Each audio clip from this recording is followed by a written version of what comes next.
This video is going to get you triggered, especially those spiritual ones with a holier-than-thou attitude. So watch with caution. Yes, we want to get you triggered. It is our intention to trigger you into deeper thoughts. You don't have to agree with everything we said. We encourage you to find your own truth. We take no responsibility in your understanding. After all, we are just Barbies.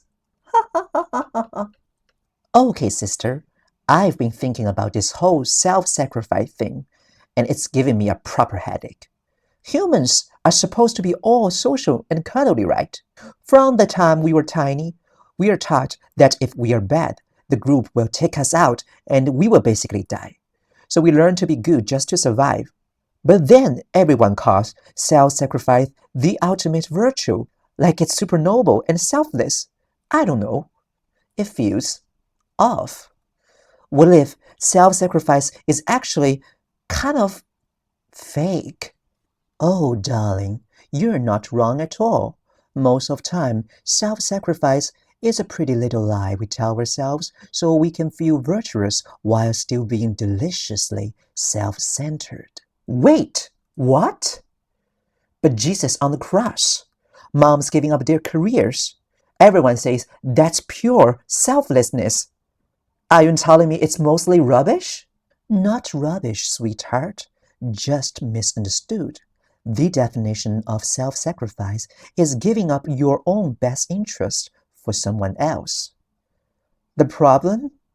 You literally cannot give up your own best interest. You can only expand them. You take someone else's well-being and fold it neatly into your own. Once you do that, acting for them stops feeling like sacrifice and starts feeling like the smartest, most satisfying thing you could possibly do for yourself. So when a mom stays home and drops her dreams for her kids, she's not really sacrificing. Most of the time, no.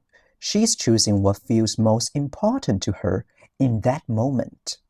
Maybe she wants to be seen as the perfect mother by society. Maybe she craves the kids' love and gratitude.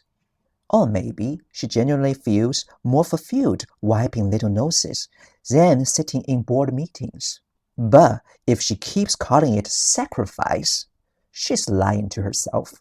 And when the thank yous don't come rolling in, oh honey, the bitterness hits like cheap perfume in a cheap bottle. Savage!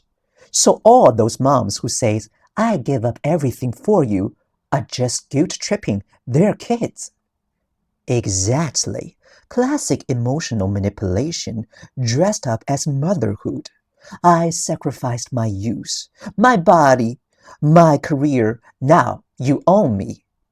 Darling, the child didn't ask to be born. Turning parenting into a lifelong IOU note is not love. It's a hostage situation with extra laundry.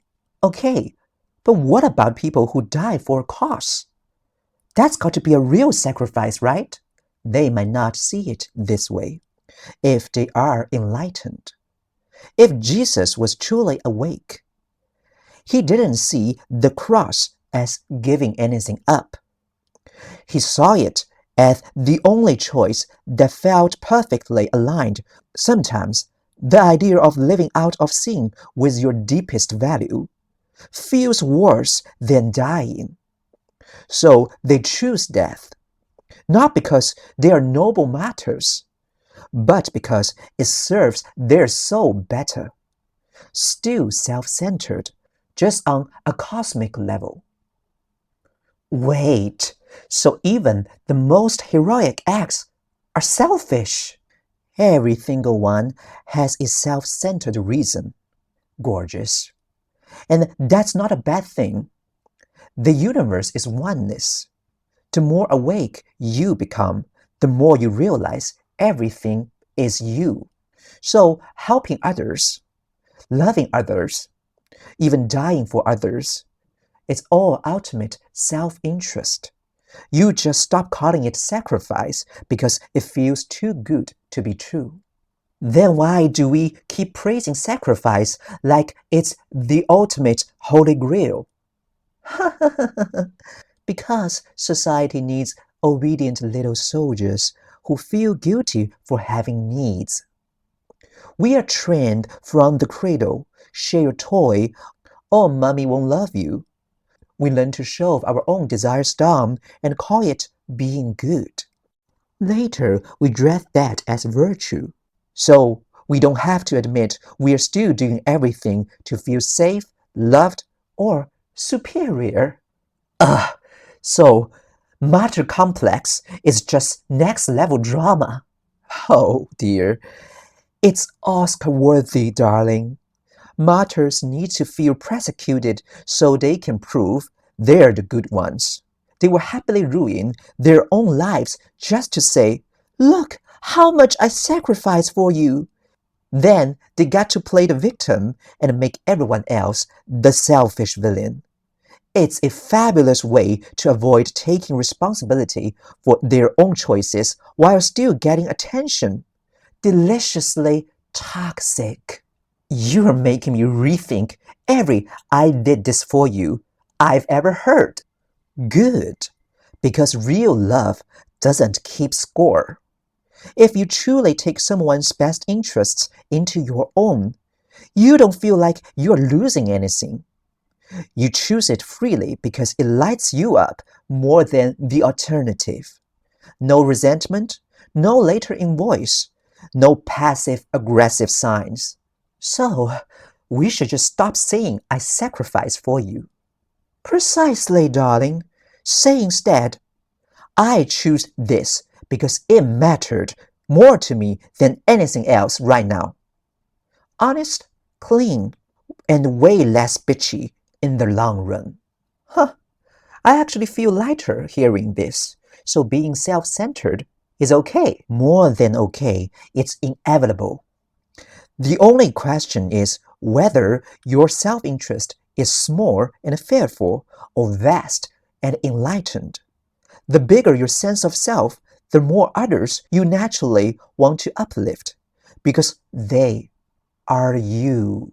That's when your so-called altruism stops feeling like sacrifice and starts feeling like coming home. You know what?